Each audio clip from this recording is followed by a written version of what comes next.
Well, we're all gathered here in Foley's Retimony to talk about Gusserane O'Reilly's in olden days. So, with me here I have the men who were originally implicated in that way back when it was called Gusserane Shamrocks. We have Muck Foley here, Mikey Foley, who was chairman, Tom Summers was secretary, and Hugh O'Connor here was treasurer.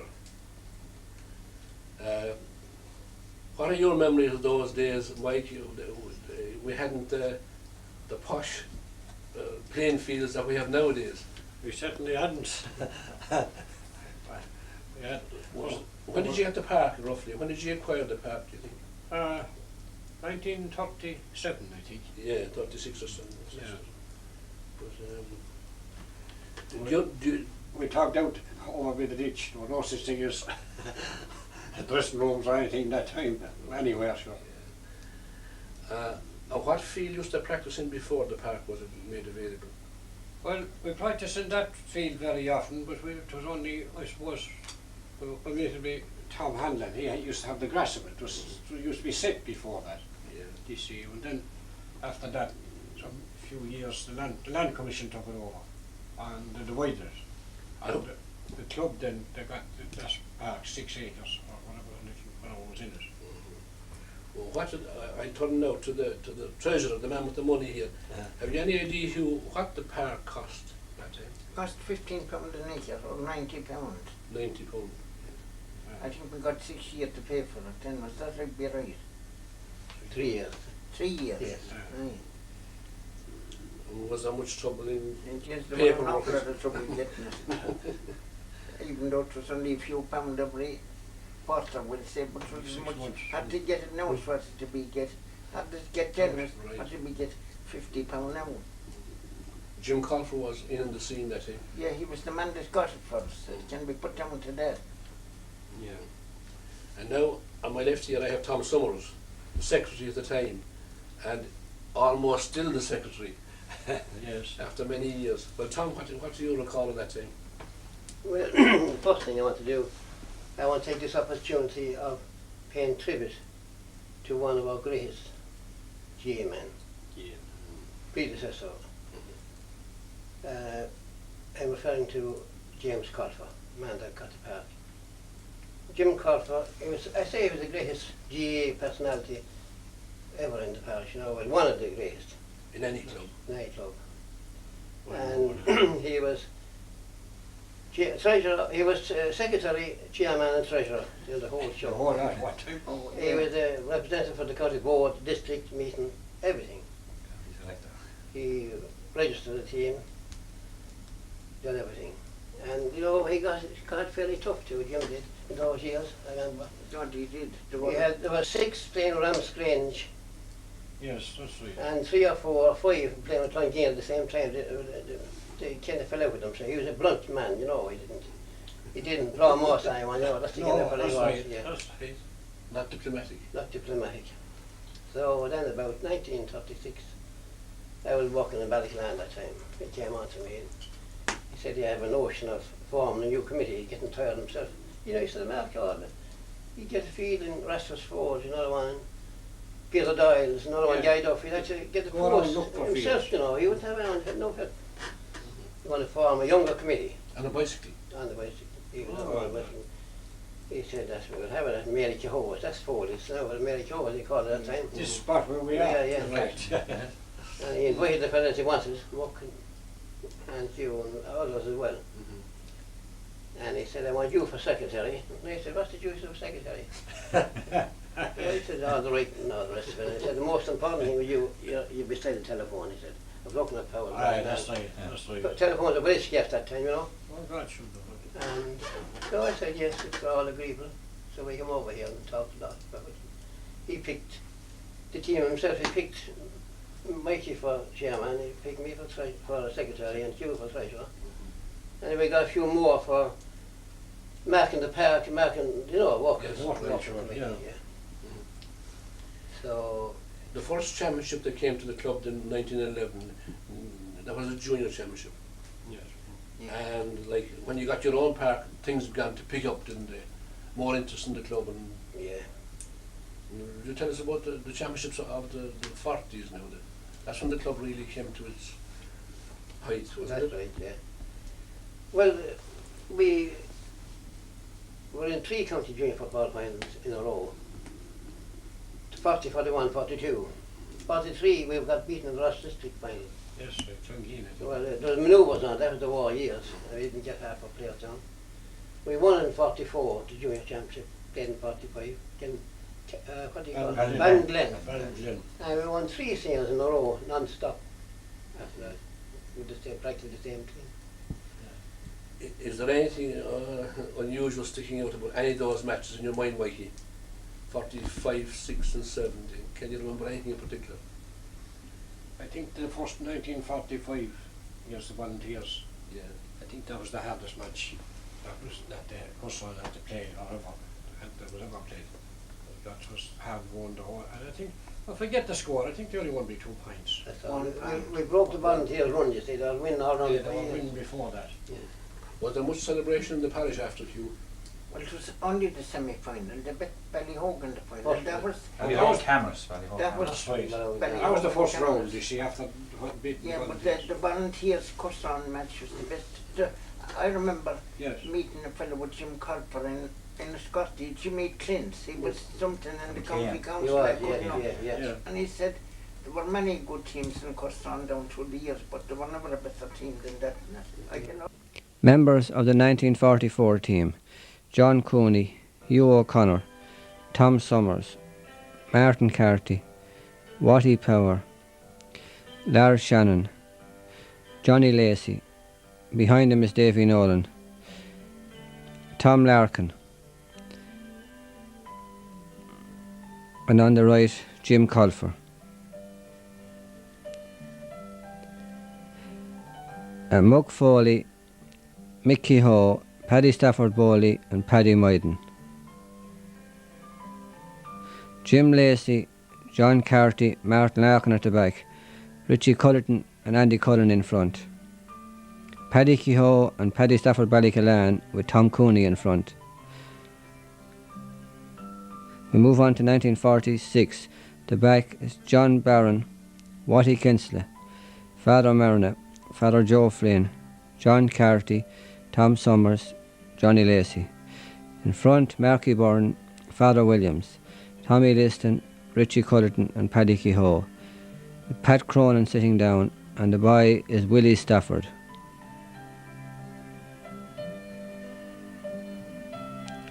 At the back, Mickey Ho, Andy Cullen, Martin Larkin, Paddy Stafford, Father Byrne, Father John O'Connor.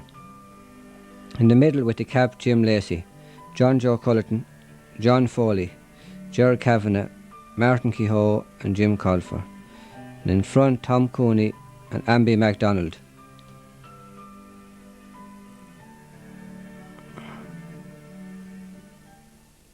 Tim, your record with record league teams on Tintern, I think it had never been equalled, certainly not surpassed in the county. Could you tell me how, when you first won it, and how difficult was it to win the record league in those days? Yeah, well, of course, we had the individual school league before that, in the 54, 55s. Each school had fielded a team. And then I'd say then Wexford's hurling victory in 55, 56 kind of prompted Nicky Rackett to do something for the county. So there was a big meeting in the Talbot and the Rackett League was born. So that was a big thing, of course. It took us a while to get to know the lads from the different 3 schools in the parish. And when they used to come to the field, you had one of them under one bush and the other fellas under another bush and the third lads. So I said, we'll think of a name now that'll encompass the whole lot, you know. Yeah. So we thought of the name Tinton. Someone told me that Tinton was the official name of the parish. So that was the way. And Father Williams, then we decided on the jersey, the blue and white. He was mad about Kevin at the time. But, you know, it was kind of history repeating itself because Gusserane had the blues and whites away back in 1911. Yeah, that's right. It was the blue and white again. So we went, then of course, I had nothing else to do, and I'd go up there and kick from 3 o'clock until 6, 7 and 8. I'm sure some of the parents were ready to have my life. So anyhow, we entered teams and we were very close in 55, 56, mind you. But, I remember a great old Gusserane Gaels said, "Jay, you had it won, only for the fella in the goal was admiring the field of beat next door. He was the son of a great beet farmer. And he was looking in over the ditch, you see, admiring the field of beat, letting 2 soft goals against Kilmore belong to 1. Yes. Anyhow, we won it in 60 then, with a powerful, big, strong team. And then, I think we had 2 of those in 61, and Ramsgrange wiped us off the pitch. And we came back then in 63, but it kind of a mediocre team, you know, we didn't expect much, but they ploughed their way, and we reached the final, and we barely scraped through against Kyle Neal. 64, we played Ferns in Newborn, and the match of the year that time was the semi-final against Rathangan, who had beaten Kilmore. And we went in as underdogs against Rathangan. Larry Bunner played Rathangan that time. But we won well, and then the final we beat Ferns. We beat Ferns. 65 then, we were fairly cocky sure of it, you know, because we had 5 players who had medals already. You know, John O'Connor, John Dunphy, John Madigan, John Fitzharris, Pat Caulfield. Those 5, you see, were the backbone, you know. So we had a powerful team of 65, and we got a very narrow shave in the semi-final against Ballyhogue. We won't discuss what happened. So anyhow, then we won it, we won it well right during the final. And then then there's been a lull, of course. We had a lot of good players in between who were just unlucky that didn't come at the right time, you know. 70 we won it then with a very small team. And we entered the hurling team as well in 70, and the hurling team made the football team. And that was all, wasn't it? Yeah, well, we reached the final in 78. We won Division 1, but we were beaten in the final by Ballymealy. But I'd like to pay tribute to the great help I got, you know. I mean, we got help from the club, we got help from the teachers in the school, we got help from Seamus Keevans here at the time, even though he was at Waterford. He was a great man to give us the low down on opposition and so on that way. And even the man who's taking the photographs there fielded with us, Denny Callaghan, went to head. Members of the 1960 team: Patrick Kehoe, Mick Moyden, Charlie Murphy, Anthony Watson, John Whelan, Jimmy O'Brien, Bob Brian, Tom Shannon, Jimmy Flynn, Frankie O'Brien, Dermot Summers, Martin Cullen, Jim Byrne, Mick Duffin, Father Dennis Dial, Shawnee Cooney, Martin Kehoe, and Teddy O'Brien.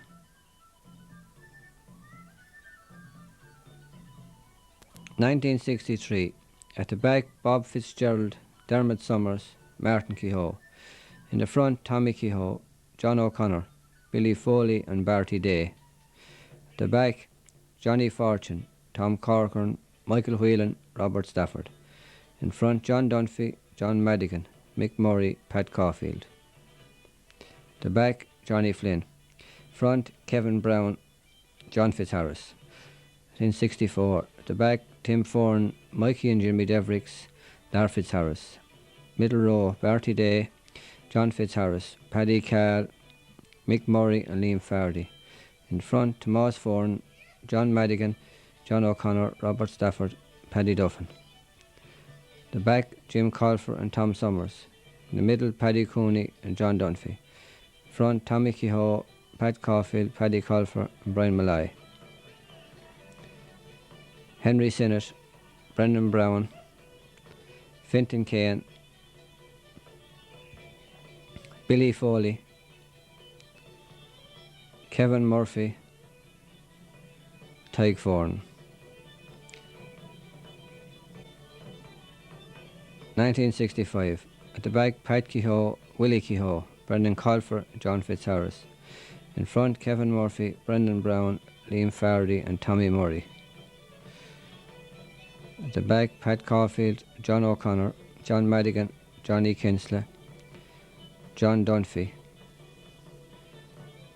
Jimmy Fitzgerald. Front, Brian Malloy, Paddy Cooney, Dennis O'Connor, Seamus Cullen, Henry Sinnott and Frankie Cullen.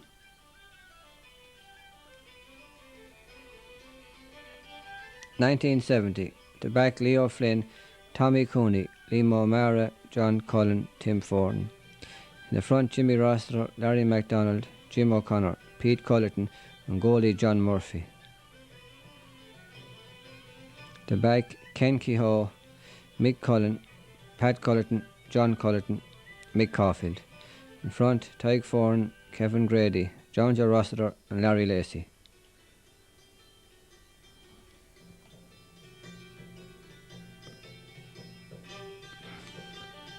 (1963) Captain Dermot Summers.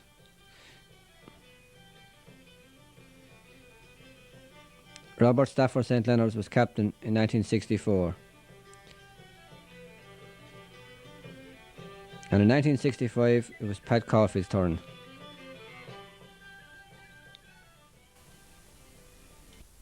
Right, we have kept the best wine until last. Haven the law of addition on Sergeant Seamus O'Keevan. Sergeant Seamus Keevans, who revolutionised the club when he came here altogether as the youth.